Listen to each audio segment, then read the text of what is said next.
Good morning all. Previous lecture में हमने unit 1 की फर्स्ट पोएम वेकअप को डिस्कस किया था और हार्ड वर्ड्स के बारे में देखा था। आज आगे की एक्सरसाइज है वो कंटिन्यू करेंगे। देखो ये क्वेश्चन आंसर है। यहाँ फर्स्ट क्वेश्चन देखते हैं क्या है। What do you think bird says to each other in the morning. वो हमको आंसर पूछते हैं कि आप क्या सोच रहे हो, जो बर्ड्स है वो एक दूसरे को क्या कह रहे हैं मॉर्निंग में। तो इसका मैंने आंसर ये ऑलरेडी लिखा है। I think birds says good morning to each other. जो बर्ड्स है वो सुबह एक दूसरे को गुड मॉर्निंग विश करते हैं जैसे हम भी करते हैं। Next question, who are already awake। कौन पहले उठ चुका है। तो यहाँ सेकंड क्वेश्चन मैंने लिखा है birds, bee, cow, ducks are already awake. दूसरे क्वेश्चंस का ये आंसर है कि जो पक्षी है बीज यानी कि मक्खी, मधुमक्खी, काव यानी कि गाय, डक्स यानी कि बतख आर ऑलरेडी अवेक। वो सब हमसे पहले उठ चुके हैं। तीसरा question, which creatures wake up in the morning before the child does. Creatures का मीनिंग होता है जानवर। हमसे पहले कौन से जानवर उठ चुके हैं तो उसका भी आंसर यही आएगा। बर्ड्स, बीज, हॉर्सेस, चिक wake up before the child does. जो चाइल्ड है और चिल्ड्रन है उससे पहले ये सब क्रीचर्स और बर्ड्स उठ चुके हैं। अब नेक्स्ट एक्सरसाइज देखते हैं। Only let's listen. क्या है first, listen to the song of birds, say the words boy and bee. Listen to the B sound in. यहाँ क्या है, बी का जो प्रोनाउंसिएशन से जो अटरेंस है, उच्चारण है, उसको हमको प्रोनाउंसिएशन प्रॉपरली करना है। बी से जो वर्ड्स स्टार्ट होता है, जो स्पेल स्टार्ट होता है उससे ही देखते हैं कौन से वर्ड्स आते हैं। Big, bubbles, bean, bag, blue, blow and black. Big यानी कि बड़ा। देखो ये बी से स्टार्ट हुआ ना। यहाँ स्ट्रेस है on B letter. Pronunciations B का होता है। बिग यानी बड़ा, बबल्स यानी कि गुब्बारे, बिन यानी कि जो सपेरा बजाता है बिन वो, बैग यानी कि जो स्कूल में आप लेके आते हो वो बैग, ब्लो यानी कि बजाना, ब्लो द हॉर्न व्हीकल में हम बजाते हैं ना, ब्लो यानी कि बजाना। एंड द ब्लैक कलर का नाम है। मेरे से ये ब्लू रह गया था क्रोनोलॉजिकली, तो ब्लू यानी कि कलर का नाम। So here we can see that the pronunciation then utterance of the B sound. Next, listen to the baby chicks. Chip chip chip. Baby चिक है, उसकी साउंड क्या है, उसका वॉइस क्या है, चिप चिप चिप, जो हमने पोएम में देखा था। Next, let's listen and talk. ये भी एक्टिविटी है। First, go for a morning walk. Listen to the sound you hear like the rustling of leaves, the wind blowing, the chirping of birds, the sound of footsteps. क्या करना है आपको morning walk पे जब जाते हो और जाना है, listen to the sound of hear like of rustling of leaves. जो पौधे हैं, जो पेड़ है, उसके पत्ते की आवाज़ सुननी है। द विंड्स ब्लोइंग, जो पवन है, जो हवा आती है, उसकी भी आवाज़ सुननी है ध्यान से। द चिर्पिंग ऑफ बर्ड्स, जो चिड़िया चहकती है उसकी भी आवाज़ सुननी है और दूसरे बर्ड्स की भी आपको आवाज़ सुननी है। द साउंड ऑफ फुटस्टेप्स, जो कहीं डॉग है, कैट है, वो एनिमल है दूसरे, उसको फुटस्टेप्स की आवाज़ सुननी है। Now we are not able to do this activity. तो आपको क्या करना है, जब आप घूमने के लिए जाते हो और मीनवाइल आप वॉकिंग के लिए जाते हो तो आपको नोटिस कर लेना है। Next, Imagine that a cow, a horse, a duck, and a chicken are meeting for a morning meal. What would they say to one another? Talk about it. दूसरी एक्टिविटी में हमको क्या कहा है कि इमेज करना है, एक पिक्चर क्रिएट करनी है हमारे माइंड में। जो काव है, जो गाय है, हॉर्स और जो डक है और चिकन, वो सबकी एक मीटिंग है और वो किसके वो और मॉर्निंग मील जो ब्रेकफास्ट है, सुबह का नाश्ता जिसको हम ब्रेकफास्ट बोलते हैं, उसके बारे में मीटिंग है और बैठ के सब बात करते हैं। ना आप स्कूल तो आते नहीं हो, ये एक्टिविटी मैं आपको हम कर नहीं सकते। जब आप स्कूल में आओगे तो आप ये एक्टिविटी हम करेंगे। से लाउड। नेक्स्ट एक्टिविटी क्या है? Betty bought a bit of butter, but the beat of a butter that Betty bought was bitter, so Betty bought some better butter to make the bitter butter better। अब आपको question होगा ये क्या है, लेकिन here we can also see again the pronunciations and utterance of B sounds, B alphabet। क्या कहते हैं? जो बेटी है bought a bit of a butter, बेटी है वो क्या लाई? थोड़ा सा बटर लाई खरीद के। फिर क्या? But the beat of a butter that Betty bought was a bitter, जो वो बटर तो लाई थोड़ा सा, लेकिन वो बिटर जो बटर था वो कैसा था? बिटर था। बिटर माने कि करेला जैसा, कड़वा था। बटर तो ले आई लेकिन वो कैसा निकला? कड़वा निकला, करेले जैसा। सो बेटी बॉट सम बेटर बटर, फिर से क्या हुआ? वो फिर से थोड़ा सा बटर लाई नया जो अच्छा था। To make the bitter butter better, जो उसका पुराना जो बटर उसको कड़वा मिल गया था, खराब मिल गया था, उसको अच्छा करने के लिए वो नया butter lie. So this is a very short example or rhyme. This is a very short rhyme। यहाँ जो एक बेटी है वो बटर लाती है, लेकिन वो बटर है वो बिटर निकलता है, ये यानी कि कड़वा निकलता है, करेले जैसा।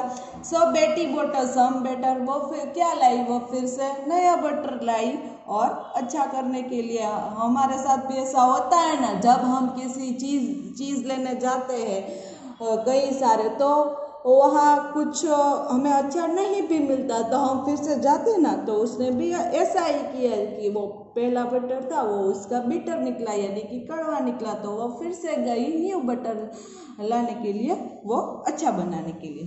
तो ये एक्सरसाइज यहाँ कंप्लीट होती है। अब नेक्स्ट एक्सरसाइज देखते हैं।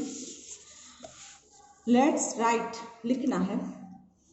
Connect the pairs of a sentence below using and or but। क्या कहते हैं इस एक्सरसाइज में? एंड है और बट है, उसको हमें वाक्य को कनेक्ट करना है। For your kind information to all, and और बट। देखो यहाँ सिर्फ मैं आपको शॉर्ट एक्सप्लेनेशंस दे रही हूँ। एंड का मतलब होता है और, बट यानी कि पण जो बोलते हैं गुजराती में, ये भी ऐसा। जब हम एग्जाम्पल डिस्कस करेंगे तब आपको ये बट का मीनिंग्स आप सबको पता ही है, ये भी ऐसा ही होता है हिंदी में। अब क्या है? एंड और बट है ना, वो वन टाइप ऑफ कंजक्शन है। क्या है? कंजक्शन है। कंजक्शन का मीनिंग क्या होता है? जो सेंटेंस है उसको कनेक्ट करता है, उसे हम कंजक्शंस कहते हैं। फॉर एग्जांपल मैं आपको रेलवे का जो रेलवे के पटरियाँ होती है ना, वो कैसे एक दूसरे से कनेक्ट होती है ना, उसको दिस इज ऐसे ही ये वन टाइप ऑफ कंजक्शन है, ये भी कनेक्ट करता है। रेलवे की पटरियाँ कैसे एक दूसरे से कनेक्ट होती है। होती है ना, इसलिए ये भी वन टाइप ऑफ कंजक्शन, ये जोड़ता है, ये कनेक्ट करता है। ये समझने में आपको थोड़ी दिक्कत होती है, इसलिए हम आप सेंटेंस देखोगे, वाक्य देखोगे तो आपको और पता चलेगा। Connect the pairs of a sentence below using and but. जैसा मैंने कहा, एंड और बट से हमको यहाँ सेंटेंस है वो कनेक्ट करना है। फर्स्ट क्या है, ए देखो, it is the time to get up for a school, ये हमारा फर्स्ट सेंटेंस है। सेकेंड सेंटेंस क्या है, I want to sleep for a some more time. क्या कहते हैं, it is a time to get up for a school, ये school जाने का वक्त हो चुका है, but I want to sleep for a some more time, लेकिन बट मुझे सोना है, मुझे स्कूल तो, it is a time to get up for a school but I want to sleep for a some time. देखो मैं सुनना ध्यान से, मैंने ये जो दो सेंटेंस के उसको कनेक्ट कर दिया है using the words of but मुझे ज़्यादा सोना है, स्कूल तो जाना ही है, लेकिन मुझे तो, मैं तो सो रहा है, उस सोना इच्छता हूँ मैं। यहाँ लिखती हूँ, आप भी लिखते जाओ। It is time to get up for school, but यहाँ अंडरलाइन करना है, but I want to sleep for some more time। आपको क्या करना है, बर्ड से हमने देखो ये दो सेंटेंस है उसको यहाँ एक कर दिया ना, इसी तरह ये बर्ड का यूज किया। It is a time to get up for a school, मुझे स्कूल का वक्त हो चुका है जाने के लिए, लेकिन मुझे और सोना है, लाइक दैट। सेकेंड देखते हैं, Sheila got some chocolates for her birthday. Second क्या है sentence, she got some new clothes too. Sheila है, उसने चॉकलेट्स खरीदी है उसके बर्थडे के लिए, और उसने कई सारे न्यू क्लॉथ्स भी बाई किए हैं, खरीदे कपड़े जो उसने खरीदे हैं। लेकिन क्या है, एंड, यहाँ देखो दो है, दो सेंटेंस, इसको भी हम एंड से कनेक्ट करेंगे तो क्या होगा, Sheila got some chocolates and got some new clothes. ये हमने देखो सेंटेंस को शॉर्ट कर दिया। ये जो एडवर्बियल जो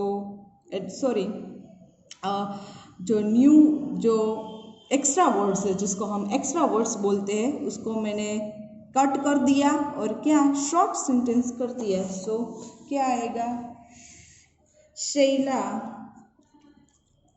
got some chocolates। आपको भी साथ में लिखना है chocolates and she got some new clothes।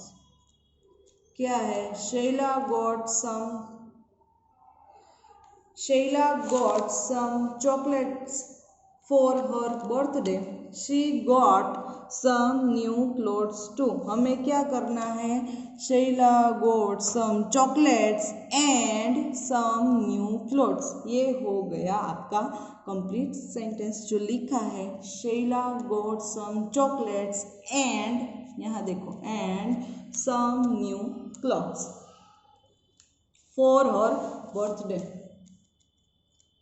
For her, जो दो बार हमें लिखना पड़ता है ना, फॉर हर बर्थडे, वो हमने कट कर दिया और एक ही बार और एंड से है वो सेंटेंस कनेक्ट कर दिया। Third, everyone has gone to sleep. Second क्या है sentence, I want to read my book. देखो फिर से ये दो सेंटेंस है, इसको हम बट से कनेक्ट करेंगे। Everyone has gone to sleep but I want to read my book. सब जाके सो चुके हैं लेकिन मुझे मेरी किताब पढ़नी है। सिंपल है। Everyone has gone to sleep but, देखा, but I want to read my book.